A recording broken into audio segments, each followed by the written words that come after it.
Welcome to Brilliant Corners. My name's Thomas Wendt, and on behalf of Lighthouse Arts, Inc., we welcome you to our online series. For more episodes like this, as well as other content, visit our website, lighthouseartsmusic.org. You can also follow us on social media, on Facebook and Instagram, at Lighthouse Arts, Inc.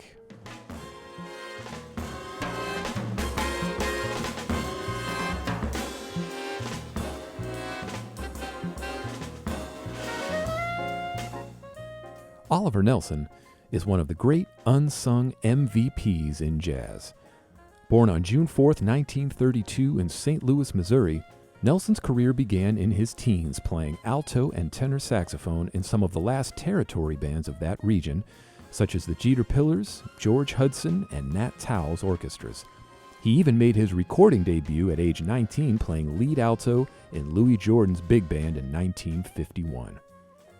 After moving to New York City in 1959, he played with Erskine Hawkins' big band, organist Wild Bill Davis's group, as well as subbing in both Duke Ellington and Count Basie's bands. In addition, he worked as a house arranger at Harlem's famed Apollo Theater. Also in 1959, he began recording for Bob Weinstock's Prestige record label, making 6 albums for that label, until moving over to Bob Thiel's then new label, Impulse. His 1961 Impulse album, Blues and the Abstract Truth, put him on the map as both a great jazz soloist and one of the music's most important new composers and arrangers.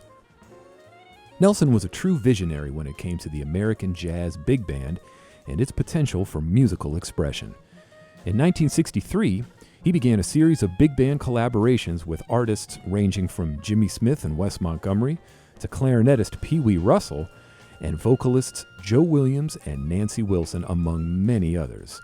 And with a host of New York's finest jazz and studio musicians, they would create some of the era's best recordings for the Impulse, Verve, Argo, and United Artists record labels. In February of 1967, Nelson composed an entire album for Impulse dedicated to President John F. Kennedy called The Kennedy Dream. Along with its obvious artistic merits, this album was one of the very first jazz records to utilize what would today be known as post-production techniques. Using the available technology of the day, The Kennedy Dream interweaves Nelson's brilliant composing with recorded excerpts of various Kennedy speeches. Let's take a listen to one of the selections from this groundbreaking album. Here is The Artist's Rightful Place.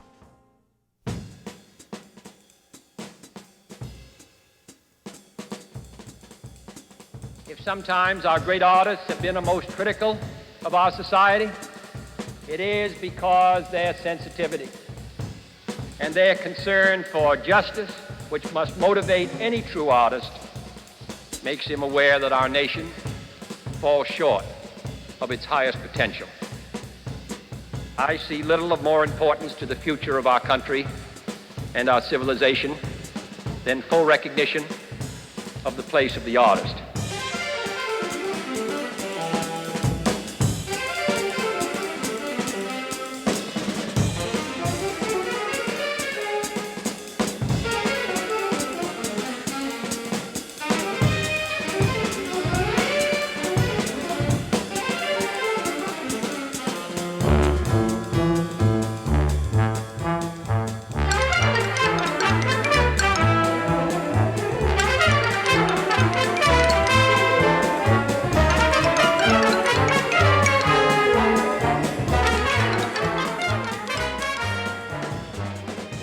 This tune is also known as Patterns for Jazz Orchestra, first recorded a year earlier for Verve. Now, also in 1967, a man named Carl B. Stokes was running for mayor of Cleveland, Ohio, and in November of that year, he would win that election, becoming one of the first black mayors in America. During this same time, Oliver Nelson would also become a first as well, joining a very small group of black composers and arrangers, such as the great Benny Carter, trombonist J.J. Johnson, and saxophonist Benny Golson. Nelson also began to compose for television and film. Splitting his time between New York and Los Angeles, he would compose for such TV shows as Night Gallery, Columbo, Ironside, and The $6 Million Man, along with films Dial Hotline, Zigzag, and the Alpha Caper, among others. In mid-1970, Nelson teamed up with Mayor Stokes, as well as a young man by the name of Gil Scott-Heron, who was just at the beginning of his illustrious career. Together, the three of them collaborated on an album for Bob Thiel's Flying Dutchman label called Carl B. Stokes, The Mayor and the People, a black suite for string quartet and jazz band. Now, while this record is a great showcase for Nelson's incomparable composing, the first side of the album features no music at all. It's simply a recorded press conference where Stokes addresses reporters' questions regarding issues facing black Americans at that time. Side 2 introduces an all-star studio band consisting of, among others, longtime Nelson Associates flutist Hubert Laws, bassist Ron Carter, along with drummer Mickey Roker in one of his only studio encounters with Nelson.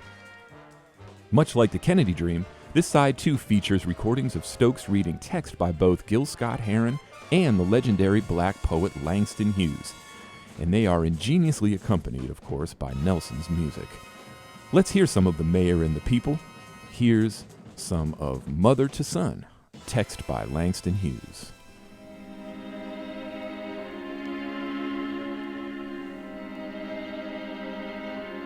Well, son, I'll tell you. Life for me ain't been no crystal stair. It's had tacks in it, and splinters, and boards torn up, and places with no carpet on the floor, bare. But all the time, I've been a-climbing on, and reaching landings, and turning corners, and sometimes going in the dark where there ain't been no light. So boy, don't you turn back. Don't you sit down on the steps, 'cause you finds it's kinda hard. Don't you fall now, for I still going, honey. I still climbing, and life for me ain't been no crystal stair.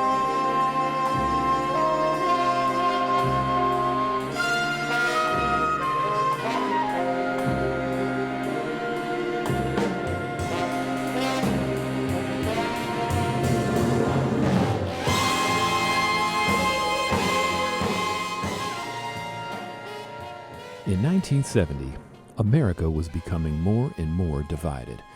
The recent losses of leaders like Robert Kennedy and Dr. Martin Luther King Jr., along with the war in Vietnam, were putting an already racially tense society even more on edge.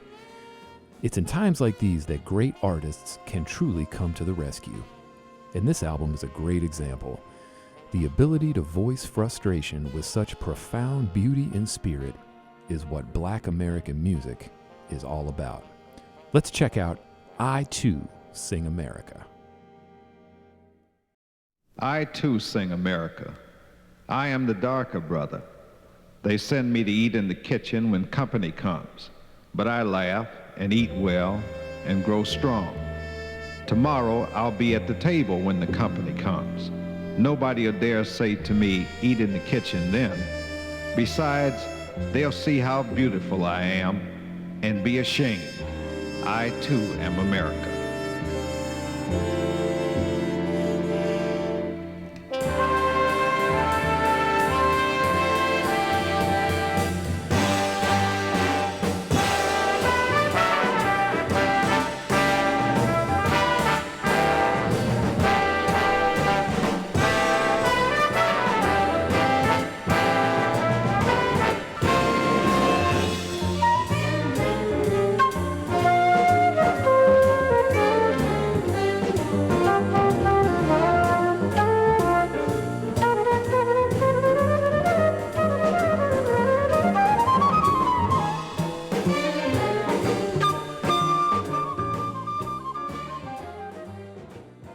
Hubert Laws is taking care of some serious business on this record, as is Mickey Roker, one of my favorite drummers.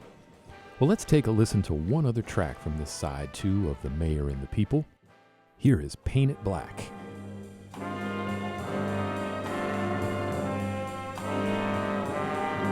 Picture a man of nearly 30 who seems twice as old with clothes torn and dirty.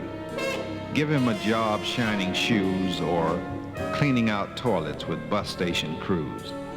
Give him 6 children with nothing to eat. Expose them to life on a ghetto street. Tie an old rag around his wife's head and have her pregnant and lying in bed. Stuff them all in a Harlem house. Then tell them how bad things are down south.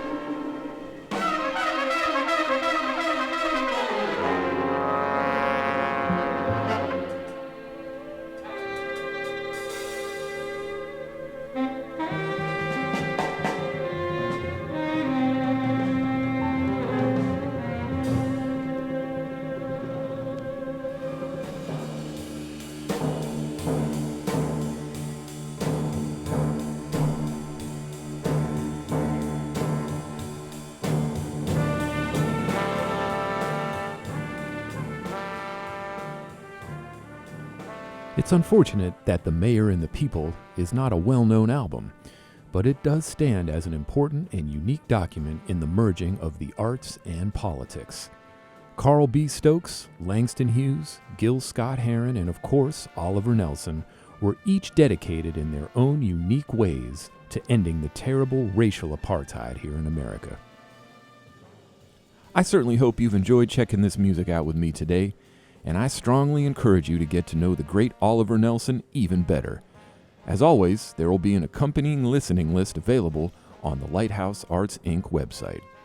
Now, before I go, I need to send a most sincere thank you out to my good friend and mentor, Kenny Washington, for his help in putting this episode together. Looking forward to the next time. See you then. Take care.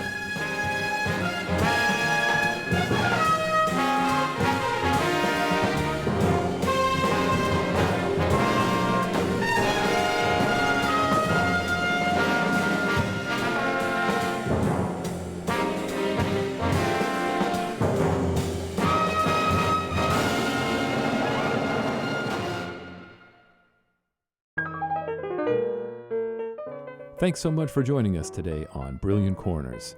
For more episodes like this, as well as other content, visit our website, lighthouseartsmusic.org, and follow us on social media on Facebook and Instagram at Lighthouse Arts Inc. We hope to see you again soon, but in the meantime, stay safe and stay close to the music.